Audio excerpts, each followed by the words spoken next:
then that nullifies our Islam. That nullifies our Islam. So the cure for this disease of ghadab, bil-batil, unjustified anger, is, as everything else, is divided into a knowledge cure and an action cure. Knowledge precedes action. The way to cure yourself of this unjustified anger is to, number one, know that, for example, if somebody makes you angry and that anger is about to make you do something, it's about to make you snap, you remember, you say that this anger, I may snap on this person, I may hurt this person right now, but who's going to protect me against Allah subhanahu wa ta'ala? If Allah was to do to me what I'm about to do to this person, there's no way I can stop that. So we have to remember Allah subhanahu wa ta'ala. We have to remember the akhirah. That's part of the action cure. If your belief in the hereafter, your belief in Allah subhanahu wa ta'ala is not that strong, then the next step after that is to think about the consequences of unjustified anger in this life. Think about the time that you snapped and you just lost it and the repercussions that happened behind that. Maybe it happened at work and you lost your job. Maybe it happened in the street. Somebody stepped on your Shelter Adidas in 1985 and you shot him and you ain't come home until 1995. Oh, he disrespected me. He stepped on my sneakers. I said, sorry. No, you did it on purpose. And you should have. Because anger. And part of that knowledge cure is knowing that the thing that's making you angry also is part of the whisper of shaitan. Think about it. Somebody does something to you, disrespectful, something that makes you get angry. You hear a voice in your head, even though nobody said nothing. Oh, he played you. You gonna let him get away with that? Oh, that's shaitan talking to you right now. That's not coming from you. That's shaitan. There's a science to this thing. Don't think everything is just out in the air, just willy-nilly. Just like there's a method to praying and a way to do it by following the Prophet sallallahu alaihi wasallam, and the way to increase in that, there's a method to this thing. And the same way there's a method to knowing when we hear ideas that come to our head, or even if they present themselves in a form as vivid as voices, like we can almost hear voices, there's a way to tell where those voices or where those ideas are coming from. They could be coming from you, your nafs. They could be coming from the shayateen, the jinns, the shaitanic being. They could be coming from shaitan himself. It could be coming from the angels.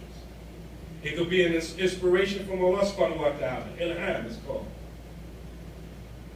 The easy way to get a determination of where these ideas are coming from, again, you measure it up against the Sharia. Well, you should punch him in his face. You won't let him do that. That idea, where does how do I know where this thought, this notion is coming from? Will Allah be pleased with me if I punch him in the face? Sometimes Allah will be pleased with you if you punch him in the face. Literally. Maybe you're in the street and you see a Muslim sister get slapped. You get angry, right? You don't say, oh no, this is what Imam talked about in the khutbah. No, that's not what I'm talking about in the khutbah. In that situation, you're supposed to come and defend that sister, because the blood and honor and property of any Muslim is sacred. So you should get angry. You see it being violated. You don't sit there, oh mashallah, I make dua for you. No, you make dua later. Make dua that Allah have you be successful in dealing with that person who put his hands on that Muslim sister. Then handle it. Then make dua. I don't know, we always like to go to the extreme. Prophet sallallahu alaihi wasallam said, as we just mentioned, the best of affairs are in the middle. The best of affairs are in the middle. So you measure it based upon the Sharia, the situation. So you get these ideas. Usually it's the shaitan. You see the way he looks like he's looking at you like that. You think you a sucker or something. Look how he's staring at you, right? You're in the masjid. Shaitan gas you up against a Muslim brother, right? This is Shaitan. He make you angry about a Muslim brother. You might look familiar. He may want to ask you your name. He may want to say something but know how to come to you. He just stuck staring at you. And you looking at him, what are you looking at? Yo, and you think you down in the hood somewhere. No, you're in the masjid. Snap out of it. That's the unjustified anger. So we have to, and the important thing about this, you see that everything we're talking about, if you're ignorant, none of this may help nothing. You just can't help it. If you're ignorant of the Sharia, you don't know, and you don't take knowledge very seriously. How do you know when a situation presents itself that you have the right to be angry at it? Maybe you do have the right to be angry. Because anger is supposed to make you do something. Alhamdulillah.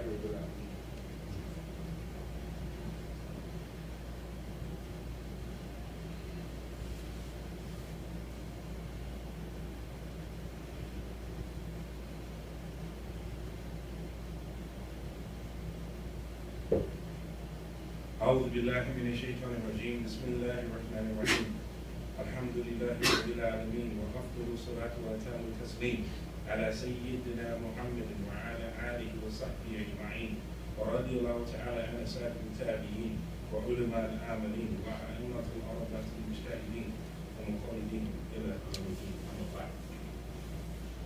So what we just mentioned is we summarized part of the action cure, the way to cure yourself of this, ghadab al-batil, this anger that's not justified.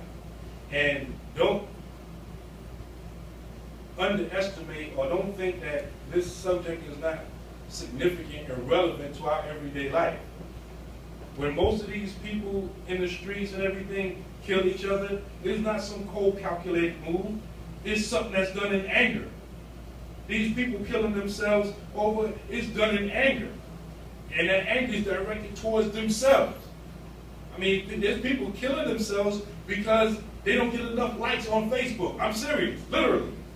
There are people that are taking their own lives because they were embarrassed on Facebook. They go to public school or some school and some, kids, they mess with each other, they bully each other. And that's not new. It's been going on since probably hundreds of years before I was born. Kids bully each other, and kids are heartless. They don't care.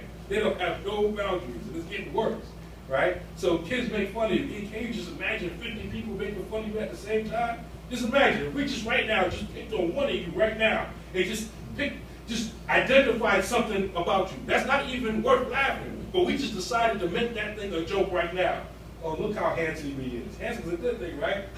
He's handsome. And we just all laughed at you. He looks good. And we all just did it, all at the same time. And just wouldn't stop. It was just unrelenting. You would like, yo, stop. You stop playing. You would get serious. That anger. You ain't stop playing. You took stuff at your head. Right? This is the way it was. Now imagine if a person does have a defect.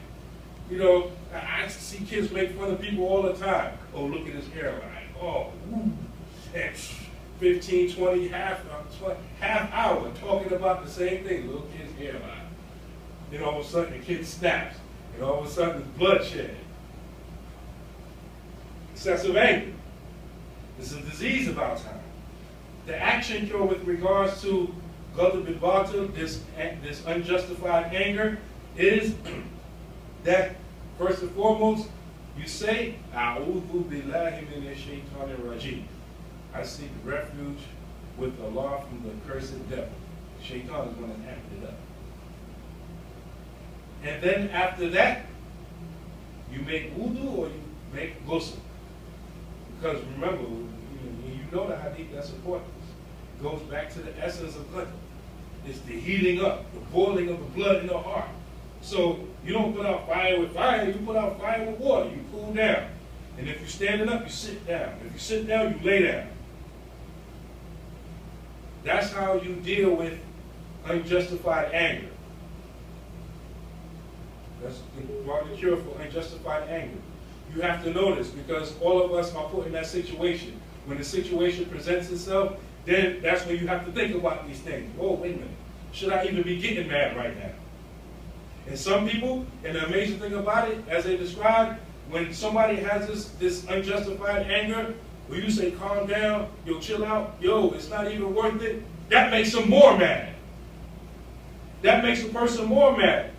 When somebody snaps out like that, when you know people that have that unjustified anger, you try to stop them makes them more mad. Yo, chill, stop. All right, you might get hit. You may become the enemy. This person has unjustified anger. And part of the sickness and the problem with this ghadab bil-batil is that when you reach this point of anger, your intellect shuts down. You can't think rationally. Some people get so upset that they don't even remember what happened when they got angry.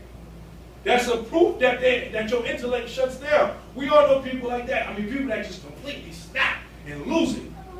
When everything calms down or whatever, hey, yo, you was tripping that. Remember yesterday you was doing that? I don't remember that. I mean, you don't remember. It was like 20 of us. You almost lost it. I don't even remember. Last thing I remember was such and such and such and such. Why? Because the more angry you get, the more your intellect shuts down. And Islam is against anything that makes the intellect shut down. That's the qasam. That's the reason for the prohibition on khamr, intoxicants and gambling. I mean, intoxicants, anything that gets you drunk or intoxicated. Alcohol, weed, coke, whatever. That's the reason, or the underlying reason why it's prohibited. Because it blocks the faculties of your intellect. That's why it's haram. The reason why it's haram is because Allah said so, but when you get into the underlying reason, that's why. Your intellect. We guard and protect our intellect. That's very important. We should not be people that's content on not being smart or having all of our bearings. This ghadab bil-batil, you find it on the increase. And there's a reason for it. Part of the reason for it because most of us are not raised by men in this day and age. Most of us are not raised by men. Very few of us. As time goes on, you see very, very few people being raised by men. And I didn't say boys. I didn't say males. I said men. Most of us are raised by women who are known for their emotions. And the Prophet ﷺ informed us about how or what level of impact the parent has on the child. And so you have a bunch of men or males who are grown up and adults, but they have the emotional state of a child or a woman. A lot of us too sensitive. You hurt my feelings. You was a thug and a killer. I'm hurting your feelings? I mean, for real, you serious? Can't be honest with you. Most people cannot take the truth if it's about them. You can tell the truth is about him, but you can't tell the truth is about me. Why? It's the way we are. Then we get upset. That's part of the situation, like right now, even on the streets and not even in the business world and every place else. Raw emotion takes over. People beefing and shooting, don't even know why.